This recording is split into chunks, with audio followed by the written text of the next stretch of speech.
और जो तमस गुणी होते हैं वो अधोगामी हो जाते हैं, नीची योनियों में चले जाते हैं। कुकर सूकर कुत्ता जन्म पिल्ला बन गए, तुरंत ही तुरंत उनको जन्म मिल जाता है। तो जो मध्यम है रजोगुणी हैं उनका भी जन्म तत्काल हो जाता है, और जो तामसी हैं उनको भी जन्म तत्काल मिल जाता है। लेकिन जो सत्वगुण हैं, सत्वगुणियों को उनके कर्मों के अनुसार ऊर्ध्वलोक में जाना होता है। और ऊर्ध्वलोक में जितने उन्होंने पुण्य कर्म किए हैं, कुछ तो सत्वगुण इतने सिद्ध संत होते हैं जो हमेशा हमेशा के लिए वहीं स्थिर हो जाते हैं, और कुछ को यह है कि पुनर्जन्म लेना पड़ता है, लेकिन अच्छे श्रीमृताम ग्रहे, अच्छे कुल में जन्म लेना पड़ता है, ब्रज धाम में जन्म लेना पड़ता है, सामीप्य मुक्ति होती है, सारूप्य मुक्ति होती है, सायुज्य मुक्ति होती है। तो इस तरह से उनको अपने ही घेरे में, अपने ही धाम में, अपने ही आसपास उनका जन्म हो जाता है जब उनके पूर्ण कर्म क्षीण हो जाते हैं। नान्यं गुणेभ्यः कर्तारं यदा द्रष्टानुपश्यति गुणेभ्यश्च परं मदभावं सोऽधिगच्छति। जब दृष्टा दृष्टा अनुपश्यति, जब दृष्टा सत्वगुण रजोगुण तीनों गुणों को अतिरिक्त किसी को भी, अब हम देखें सतोगुण दृष्टा भाव से कि सतोगुण का काम है और रजोगुण का अपना काम है, तमोगुण का, और जो काम हम कर रहे हैं तीनों भागों में विभाजित कर लीजिए, तो यहाँ पे कर्ता कौन है? कर्ता तो कोई भी नहीं है, वो गुण ही गुण में बरत रहे हैं, गुण के कारण ही गुण में व्यवहार हो रहा है, आचरण हो रहा है। तो गुणेभ्यश्च परम वेत्ति, तो गुण को ही अगर पूरा परम ढंग से समझ लोगे तो मद भाव सो अधिगच्छति। तो जो मेरे इस स्वरूप को समझ लेता है, क्षेत्रज्ञ गुणों से परे क्षेत्रज्ञ को जानता है, वह मेरे स्वरूप को सो अधिगच्छति, मेरे स्वरूप को ही प्राप्त कर लेता है। क्योंकि उसको फिर ये समझ नहीं आता है, हम लोग जो दोष देते हैं ना, भगवान ने हमारे संग बड़ा बुरा किया, उसको रईस बना दिया हमारे ये, हम तो मंदिर जाते थे हमारे पैर में चोट आ गई, हमारे पैर लड़खड़ा गए। तो ये सारी जो चीज़ है उन्होंने कहा कि ये मेरे ऊपर कुछ भी नहीं है, मैं कुछ भी नहीं करता हूँ, मनुष्य ही मनुष्य करता है, उसके अपने जो गुण होते हैं, गुणों के अनुसार गुण उसमें व्यापते हैं, और गुणों के आधार पर उसे फल मिलता है, उसमें मैं कहाँ हूँ। और जो ये जानते हैं, जो दृष्टानुपश्यति, जो दृष्टा भाव से इन तीनों गुणों को देख लेता है, जान लेता है, वो मुझे दोषी नहीं ठहराता, और वह फिर मेरे भाव को ही प्राप्त होता है। वो फिर पूरी तरह से मेरी ही शरण में आ जाता है कि इन तीनों गुणों से मुझे मुक्ति मिल जाए, क्योंकि इन तीनों गुणों में चैन कभी भी नहीं है। सत्व गुण में भी संग से भी दिक्कत होगी, ज्ञान के संग से भी दिक्कत होगी, तो वो इन तीनों गुणों के गुण को जान जाता है, और वो फिर ऊपर उठ करके मद भावगत, मेरे भाव को ही मेरे करीब ही आ जाता है। अर्जुन उवाच कैर्लिंग स्त्रीन् गुणान् एतानतीतो भवति प्रभु किमाचार कथं त्रैता स्त्रीन् गुणान् निवर्तन्ते। कैरलिंग, अब वो ये कह रहा है कि ये जो इस तरह के गुण वाले होते हैं, जो दृष्टा भाव से देखते हैं तीनों गुणों के, तो उनके पहचान क्या है, लिंग क्या है, पहचान क्या है उनका, किस तरह से उनको जाना जा, किम आचार, वो कैसा आचरण करते हैं, कथम कैसरी, और किस प्रकार से उनको वो तीनों गुणों से अतीत किस उपाय से होते हैं। कोई उपाय तो होगा कि तीनों गुणों में रहते हुए भी किस प्रकार से उनसे अलग हो जाए। तो इन तीनों के बारे में वो जानने की चेष्टा करते हैं। यही बात उन्होंने द्वितीय अध्याय में भी स्थिति प्रज्ञ के बारे में बताई थी, लेकिन तब अर्जुन का चित्त स्थिर नहीं था। अर्जुन का चित्त तब क्या था, वो मेरे हैं, मैं युद्ध कैसे करूंगा, आप युद्ध की बात कर रहे हैं। तो ऐसी स्थिति में उसका चित्त में बिल्कुल भी वो चीज नहीं थी कि वो समझ सके। यहाँ पर कहने का तात्पर्य कि जब तक श्रोता तैयार नहीं है सुनने को, तब तक वक्ता कितना भी बकता रहे, उसका कुछ भी समझ में नहीं आएगा। तो यहाँ आपकी तैयारी पहले है, आपकी तैयारी होगी, आपकी जिज्ञासा होगी, आप जानने के इच्छुक होगे, आतुरता होती है, व्याकुलता होती है, समझना चाहते हो, तभी वो चीज समझ आ पाती है।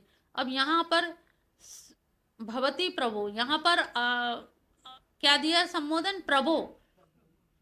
अब नाम नहीं लिया यहाँ पर प्रभु शब्द दिया है। हे प्रभु, तुम मेरे प्रभु हो, मैं तुम्हारा शिष्य हूँ। और शिष्य को आचार विचार या सारी चीज विस्तार से बताना आपका धर्म है, और आप नहीं बताएंगे, जगत गुरु है तो मुझे कौन बताएगा।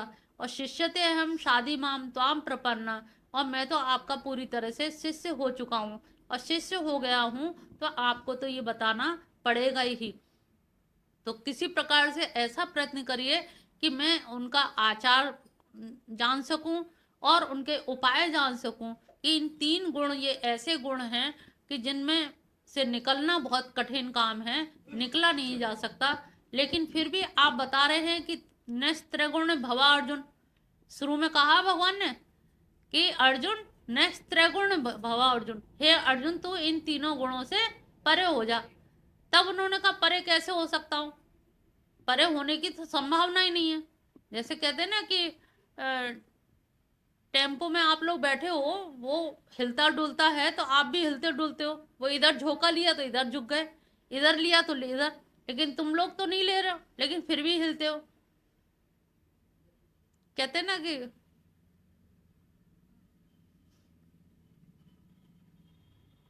अरे बड़ा अच्छा गाना है,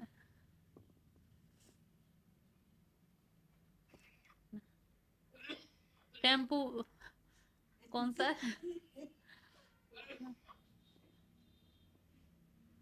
सड़क पे ले ले लांगुरिया। तो अब टेम्पो में झटके कितने लगते हैं? अब झटके लग रहे हैं, लेकिन गुरु बता भी रहा है कि सड़क पे ले ले लांगुरिया, लेकिन फिर भी वो सड़क पे नहीं लगे। तो इतने झटके खा करके भी हम लोग उसमें से उतर भी नहीं सकते, चलते टेम्पो में से। तो यहाँ पर अर्जुन को यही आश्चर्य हो रहा है कि ये ऐसे जगह हमारे, हम ट्रेन में बैठे हैं, या ट्रेन में भी तो वही होता है, या बस में बैठे हैं। तो अब यहाँ पर प्रकृति रूपी जो शरीर है, शरीर रूपी वाहन में पुरुष रूपी जो बैठा है सारथी, तो वो भी धक्के खा रहा है। लेकिन वो धक्के खाने के अलावा उसके पास में और कोई उपचार है भी नहीं है, तो वो उसे धक्के खाने ही खाने। क्योंकि ये प्रश्न उठता है कि जो जीव सुखात्मक है, जो पुरुष है, और जो आनंद स्वरूप है, जो नित्य शुद्ध बुद्ध है, तो वो दुखी क्यों रहता है? हम लोग हमेशा दुखी रहते हैं, परेशानी रहते हैं, और जिस संसार में आए उसको दुखालय कहा जाता है कि ये दुखालय है, और हम दुखी हैं, तो सुख है ही नहीं कहीं भी। तो ऐसा होता क्यों है? तो वो इसीलिए होता है कि टेम्पो डच्चर मच्चर हो, सड़क पे ले ले लांगुरिया, वो इतना हिल रहा है, इतना हिल रहा है कि कभी सुख कभी दुख, कभी दुख रोने लग गए, कभी हंसने लग गए, कभी नाचने लग गए, कभी गाने लग गए। तो उन्होंने कहा कि कैसे भी उसको सत्पुरुषों के संग जाकर, साधु संग करके, कम से कम अपनी गाड़ी को सही ढंग से चला ले, सही सड़क पे ले आए। सड़क कौन सी है? विवेक रूपी पथ। तो विवेक रूपी पथ जो सड़क बनी हुई है, उस पर अगर लेकर के चले तो हमारी जीवन रूपी गाड़ी भी स्मूथली आराम से चलेगी।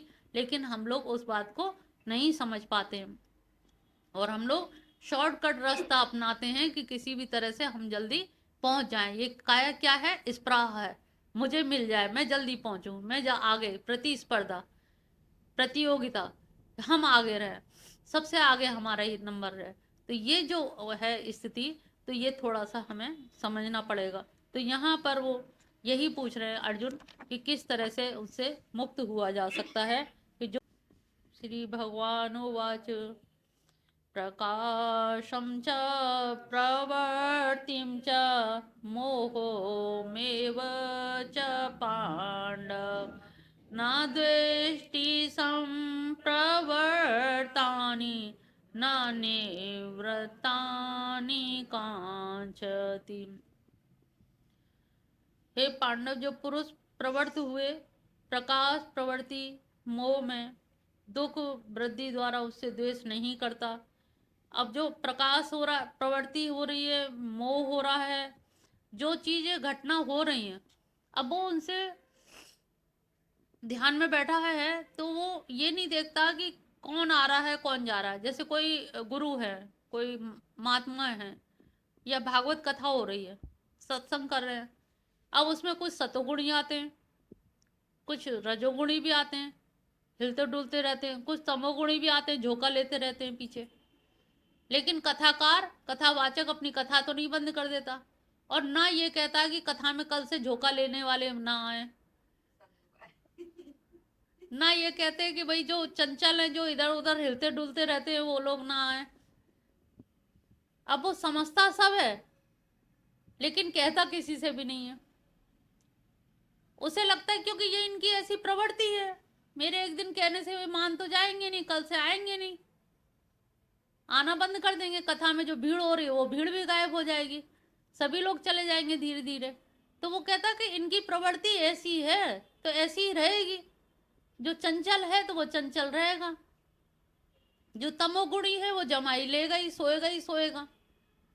एक आदमी गांव का सबसे पहले आ जाता था, भजन शुरू नहीं हुए आ गया, अब वो आके अपनी नींद पूरी कर लेते, घर में लोग सोने नहीं देते थे। अब पंडित जी को लगा कि ये सबसे टाइम से आता है और आखिरी तक जाता है, तो इसको जरूर मतलब कुछ ना कुछ उससे प्रश्न पूछा, खड़ा किया।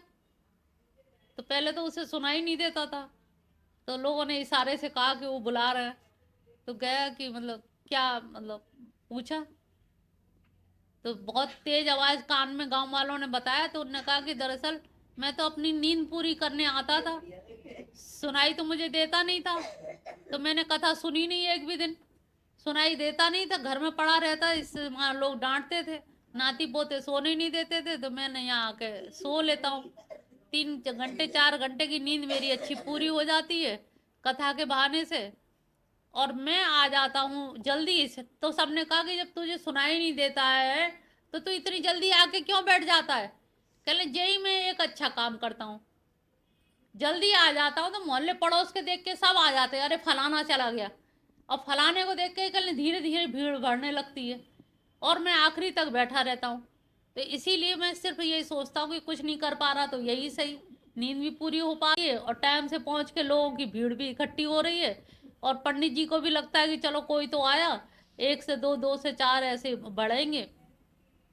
तो वही यहाँ पर उन्होंने कहा कि जो साधक है, जो सिद्ध संत है, वो सत्वगुण जिनमें प्रकाश युक्त है, रजोगुण का जो चांचल्य है, जो तमोगुण का मोह है, इन सारे ये आते भी हैं। ऐसा नहीं है कि जो मनुष्य सिद्ध संत है उसमें तमोगुण नहीं है, नहीं तो नींद नहीं आएगी। तमोगुण खत्म हो जाए, ये 3 गुण किसी में से खत्म नहीं होते, ये एक निश्चित है कि ये खत्म नहीं होंगे, मरेंगे नहीं, ये रहते जरूर है, केवल मात्रा का अंतर है। सतोगुण ज्यादा है तो चमक ज्यादा आ जाएगी, तमोगुण ज्यादा है तो एक्टिव ज्यादा हो जाओगे, तमोगुण ज्यादा है तो सोने लगोगे, आलसी हो जाओगे, लेकिन रहते तीनों में है।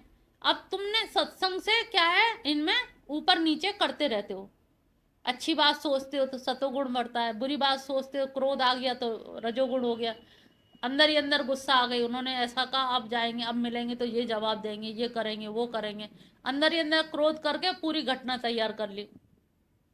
तो उनका सिद्ध संत जो है उनमें सतोगुण भी होता है, रजोगुण तमो, लेकिन वो तमोगुण से भी परेशान नहीं होते और रजोगुण से भी परेशान नहीं होते। आया क्रोध, आया गया, किसी के बारे में विचार किया, चला गया, उससे उनको कोई लेना देना नहीं है। तमोगुण, नींद आई तो सो गए, खुल गई नींद। जब सतुगुण की प्रधानता होती तो नींद भी क्या है, 3-4 घंटे ही आएगी, कस के आएगी और कस के खुल जाएगी, तो फुर्ती आ गई शरीर में, एनर्जी आ गई, साधना के लिए तैयार हो गए, नहा धो के एकदम फ्रेशनेस आ गई।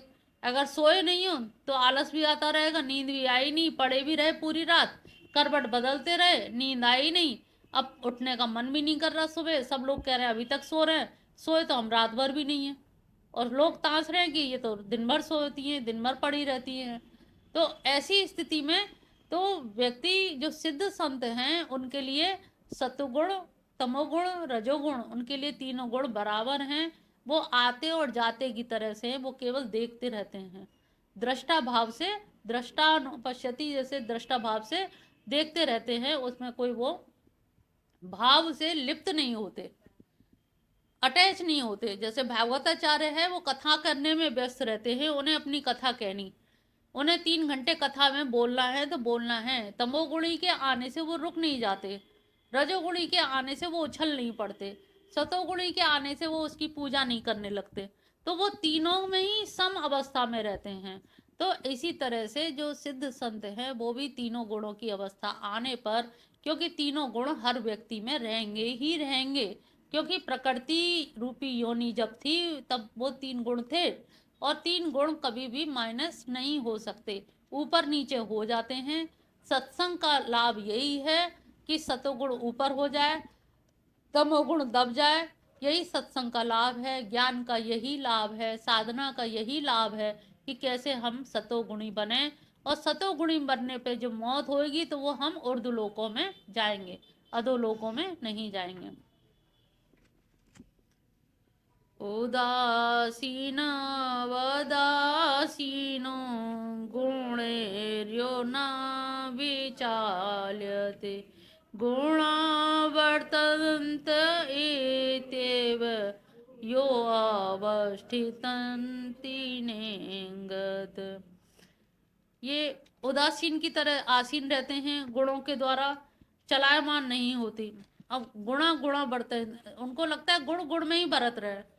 तो अब जब गुण गुण में ही बरत रहे हैं, तो अब पानी उबल रहा है या तो क्योंकि आग पे रखा है तो उबलेगा। अब हल्ला, अरे पानी उबल गया, पानी उबल गया, उन्होंने कहा ये हल्ला मचाने की चीज नहीं है, ये सार्वभौमिक नियम है। अग्नि और जल का सानिध्य होगा तो उसमें गर्माहट आएगी आएगी। तो जब गुणों को पहचान लोगे कि किस वस्तु का क्या गुण है, कैसा गुण है, तो उस गुण के आधार पर आप उद्विग्न नहीं होगे। आप किसी को गाली दोगे तो हो सकता है वो भी गाली दे, या सहनशील होगा, सत्वगुणी होगा तो नहीं भी देगा, तो हो सकता है आपके दिल में जगह बन जाए उसके लिए। लेकिन जो जैसी आप क्रिया करेंगे उसकी प्रतिक्रिया भी वैसी होगी, लेकिन उस प्रतिक्रिया से आपको उद्विग्न नहीं होना है, क्योंकि गुण गुण में ही बरत रहे हैं, इसलिए आपको उनसे लिप्त नहीं होना है। सम दुख सुख स्वस्थ सम लोष्टा संकंचन, तुल्य प्रिया प्रियो धीर तुल निंदा संस्तुति। ये तो समझ आ ही रहा होगा। सुख दुख में सम स्थिति। स्वस्थ का मतलब क्या है? स्वस्थ माने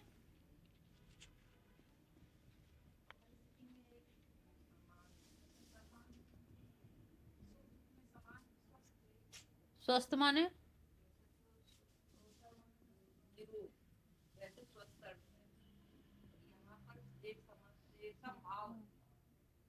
यहाँ गीता का स्वस्थ अलग है। गीता का स्वस्थ है स्वधन स्थ, स्वयं में स्थित होना। हाँ, आत्म स्थित होना, स्वयं में, हाँ, स्वयं में स्थित होना। अब इसको हम लोगों ने फिजिकली लगा लिया है, जबकि इसका अर्थ फिजिकली नहीं है, आध्यात्मिक है।